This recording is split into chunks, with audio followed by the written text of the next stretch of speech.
The Bunker household begins with a familiar argument echoing through the dining room walls. Archie complains loudly about the phone cord stretching across the floor, nearly making him trip 3 times. Edith, stirring sauce in the kitchen, tells him patiently to simply pick up the phone instead of yelling about it.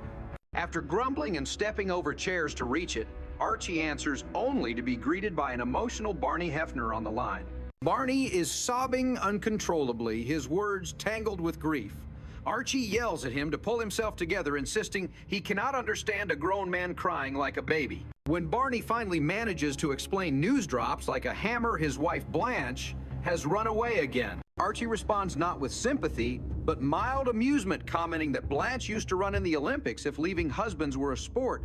But then Barney declares he wants to kill himself. That freezes the room. Archie's voice changes. Panic spreads. He orders Edith to keep Barney talking while he races out the door. Upon reaching Barney's house, Archie finds him holding a rifle, distraught and confused. Archie forces a conversation sitting beside him, reminding him this isn't the first time Blanche has left. He recounts past incidents almost casually, listing them like baseball statistics. Barney insists this time is different. Blanche vanished with a furnace inspector.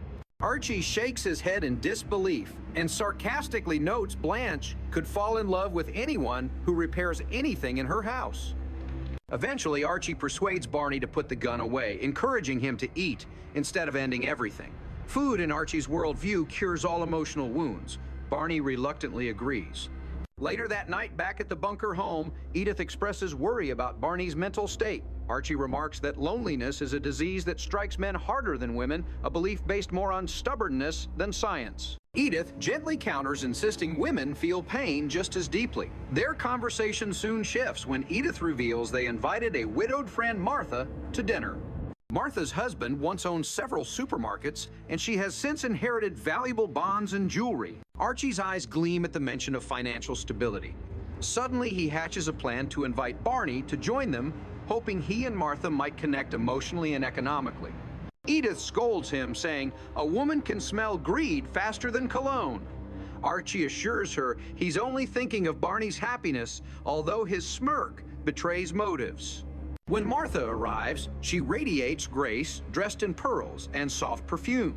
Edith compliments her earrings. Martha proudly explains they are diamonds bought using tax-free bonds. Archie's eyebrows practically jump off his forehead. He sits close, asking probing questions about finances under the guise of polite curiosity. Edith elbows him, but he continues slyly, remarking that widows need protection from cunning businessmen. Martha, perceptive, smiles knowingly but avoids the bait. Barney eventually arrives, nervous and skeptical. When he meets Martha, they exchange polite words, but he's more interested in the aroma drifting from the kitchen. Still, Edith encourages them to sit together on the couch, where awkward small talk begins. Martha compliments Barney's tie. He blurts that he ironed it himself, then winces at his own clumsy humor. Slowly, laughter builds between them, replacing discomfort. Archie watches, proudly convinced Cupid must have been a plumber in a previous life. Days pass, and suddenly Martha visits Edith, practically glowing. She gushes about Barney. They have gone bowling, watched romantic plays, and laughed more than she has in years. Her voice trembles not from age, but excitement. She confides that her wealth is both blessing and burden. Men often chase her wallet before her heart. Yet Barney seems sincere, cooking healthy dinners and insisting she eat vegetables.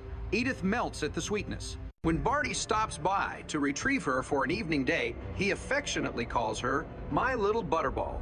Martha giggles, walking out on his arm like teenagers, rediscovering youth. Once the door closes, Archie wonders aloud what will happen if Blanche returns. He jokes that all a man needs to do to make Blanche leave permanently is break the furnace, the roof, the pipes, the toaster. She'll follow repairmen like breadcrumbs. Edith admonishes him for cruelty, but Archie just shrugs. Meanwhile, in another chapter of domestic turbulence, Archie receives a financial opportunity from his estranged brother, Fred. Fred pitches a business syndicate for a nationwide chain of Chinese cafeterias. Archie's imagination spirals, rows of restaurants, golden dragons on every corner, wealth dripping from chopsticks. He explains to Edith that money must work for the family, otherwise it becomes lazy. Edith, cautiously warns him about mixing family with business, recalling that Archie once knocked out Fred's tooth over a misunderstanding. Archie denies responsibility but claims he could identify the culprit by pointing dramatically. The following week, Archie meets Fred at the bar, who brings two shady-looking businessmen. They speak quickly, promising astronomical returns. Archie nods, pretending comprehension, repeating words like franchise diversification until they lose meaning. He signs investment papers with a flourish. Unfortunately, soon everything collapses. The businessmen disappear. Fred confesses he was fooled too. Archie fumes, declaring fraud should be illegal even when technically legal. Edith comforts both men, stating broken pride wounds deeper than empty wallet. Tension at home grows when conversations turn toward children and discipline. Gloria argues for emotional sensitivity. Mike quotes modern psychology. Archie counters by praising old-fashioned toughness, insisting beatings taught respect. Mike retorts that trauma isn't education. Archie yells back that previous generations turned out fine. Mike points to Archie as a counterexample. Edith sighs yet again. Another day brings burglary news throughout the neighborhood. Gloria panics, fearing criminals lurking outside. Archie mocks her anxiety until he learns one burglary occurred across the street. Suddenly, he instructs Edith to lock every window, every drawer, even the flower vase. When Gloria asks what a locked vase protects, Archie retorts that criminals are unpredictable. Later, Gloria welcomes Trudy, a thoughtful friend advocating gentle parenting. Archie feels threatened by her academic vocabulary. Trudy patiently explains that children internalize emotional patterns from their parents. Archie claims children internalize belts, not lectures. Mike rolls his eyes and sarcastically applauds Archie's wisdom, while Edith quietly tends to coffee, absorbing conflict. Events escalate when Gloria experiences stomach cramps. Panic erupts. Archie frantically prepares towels. Mike recites medical symptoms faster than a sports commentator. Edith calls the doctor, who diagnoses gastritis. Everyone exhales. Archie, regaining confidence, declares he knew it all along, brushing off hysterics he himself created. Family dinners continue, but a cloud of anxiety hovers. Gloria confesses she fears the future of motherhood. Society pressures her. What if she's not ready? Mike reassures her, saying love doesn't follow a calendar. Edith emphasizes trusting instincts, while Archie warns that delaying children may lead to regret. The emotional weight of expectations settles into furniture like dust in old cushions. At the same time, Barney's relationship flourishes. He visits, less frequently dressed, sharper smiling, wider. He thanks Archie for pushing him to meet Martha. Archie absorbs praise like sunshine. Meanwhile, the Chinese cafeteria investment becomes the household's running joke.